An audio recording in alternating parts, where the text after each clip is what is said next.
So today I want to be talking about the basics of starting a podcast, so down to the equipment, software, things like that, some tips and tricks. If you don't have a podcast at all, these are the things I'm going to go over on how you can get started. So first off, Kevin Daisy, I'm one of the founders of Array Digital, also co-host of Journey to 100 Million podcast. This is kind of what we use as our graphic for Journey to 100 Million.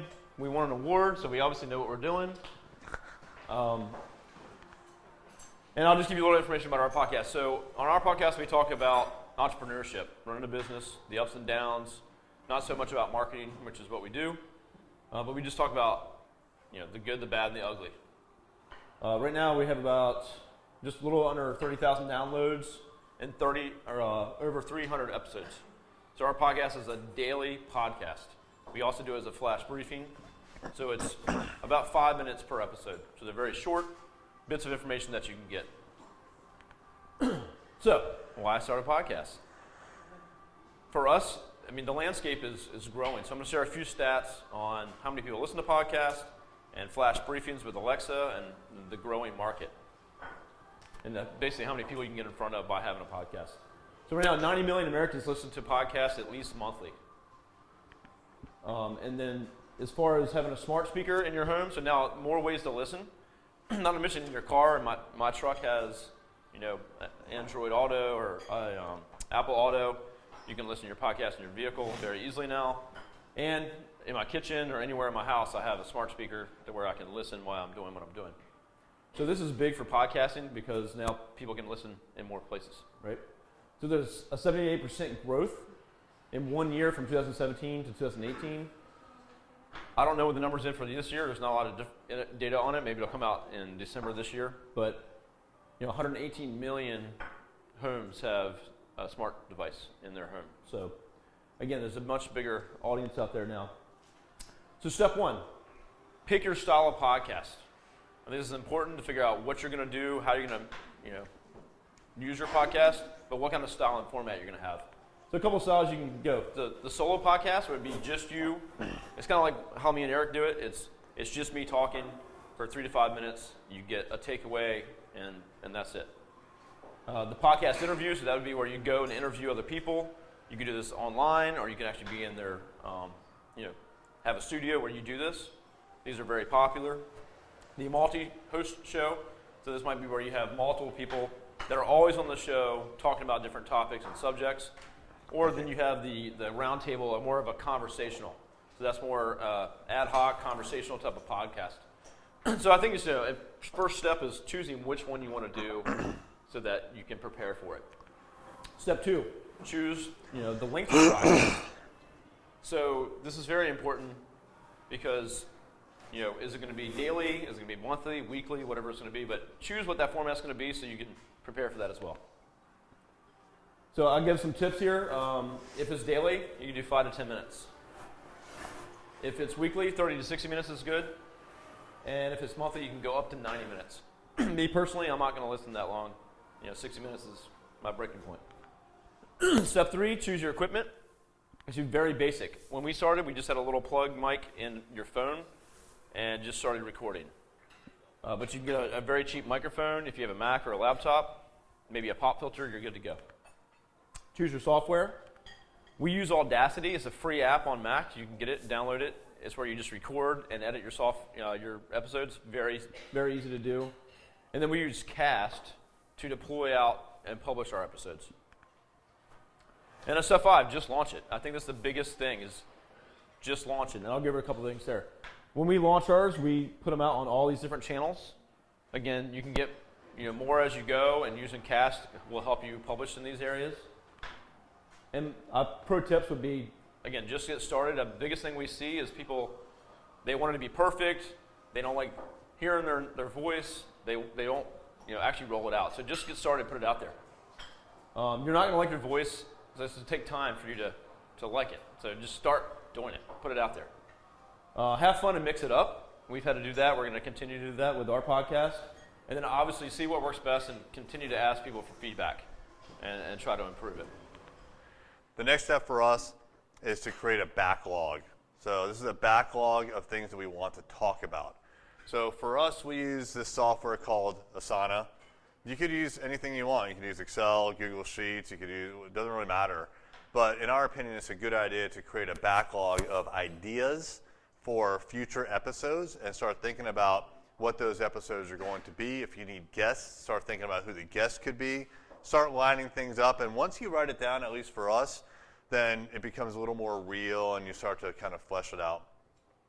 Here you can see on the left-hand side we have idea episodes, and that's what's on the left is what I will eventually record, and then what's in the middle has already been recorded and it needs to be edited, and then on the right is something that's even closer to production. So the next step, once you have a backlog, is there's quite a bit of activity here, but in the sake of time I kind of crammed it all in together. But you need to record and edit, and then you need to publish it. So this is actually where I record. This is in my office in a little corner. And you can see I've got the foam there, so it just kind of dampens a little bit. And you can also kind of see that I'm kind of getting into it. So for me and for my style at least, I'm really almost kind of like screaming into the microphone.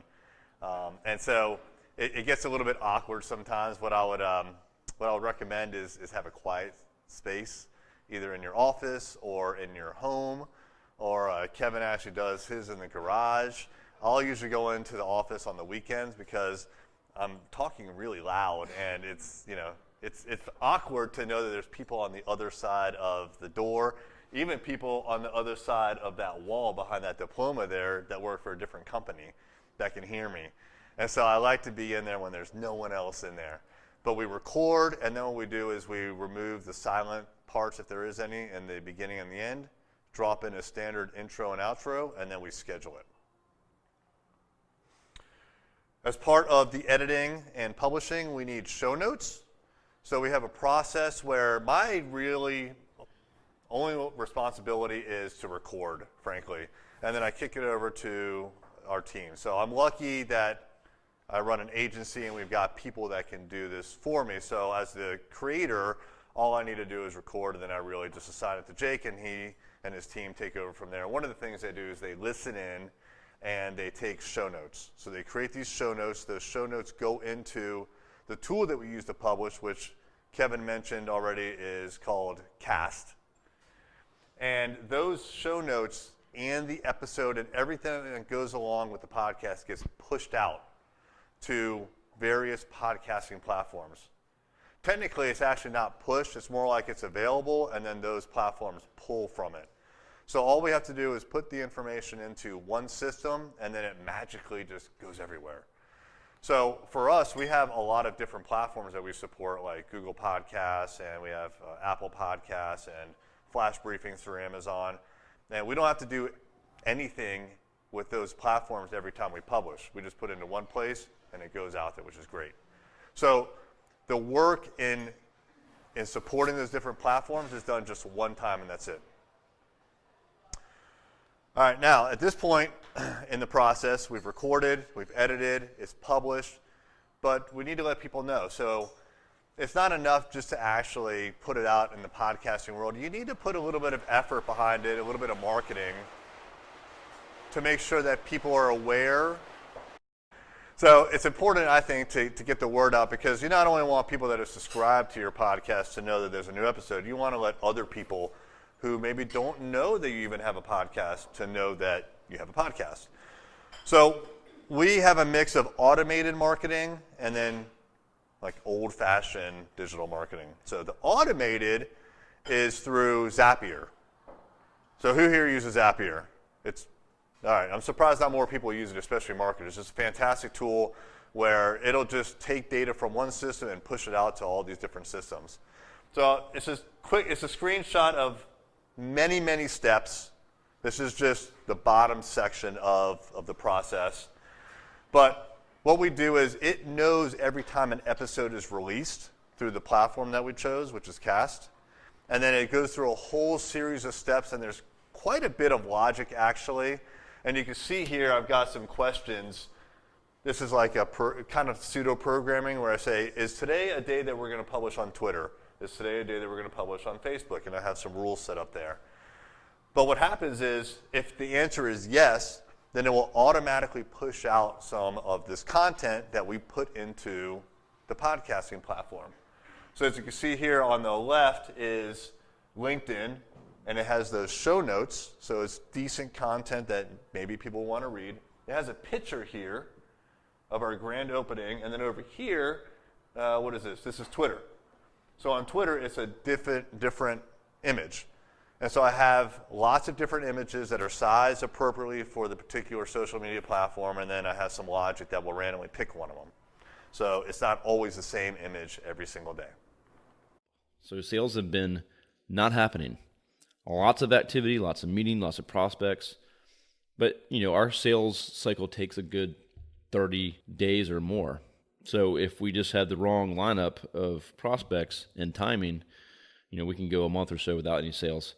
So that's kind of what's happened here. And what I want to talk about is what I feel is the wrong thing to do. And it's easy to happen, but the wrong thing to do during a sales slump. So this is what's called an audiogram. And the reason this is important for marketing your podcast is because your podcast is audio. But in social media, you don't upload an audio file. You upload like an image or a GIF. And this is a particular kind of file that you can upload that has a visual and it has the audio that goes along with it. And there's some tools that you can use to create this. So audiograms are pretty important. What's And then up, the last everybody? one It's Eric is J. guest Olson here. hosts. We have a So, super play massive, with you, Jake. epic We've only had one episode guest host of on. Journey to $100 Million coming up on Monday. We have a guest host. I'm not going to tell you who he is. That's clue number one. But I have some other clues. He is a huge Teenage Mutant Ninja Turtle fan. He is a 4-time Power List honoree. He has spoken at the White House. He has learned from a disproportionately massive amount of business failures and mistakes that he has made. He has amazing hair, a triathlete. He has the best dog ever. And he is obsessed with The Rock, in particular, The Rock wearing Speedos. Who is this masked man? Tune in on Monday to find out. But what I played for you there was something we put out on social media to tease the guest host. So we want to create a little bit of buzz around it. So it's good because when you have a guest host, you're mixing things up. There's pattern interruption, and that's important in anything that you do in marketing, but in particular with podcasting. Otherwise, people, they just kind of know what to expect. And so you got to change things up.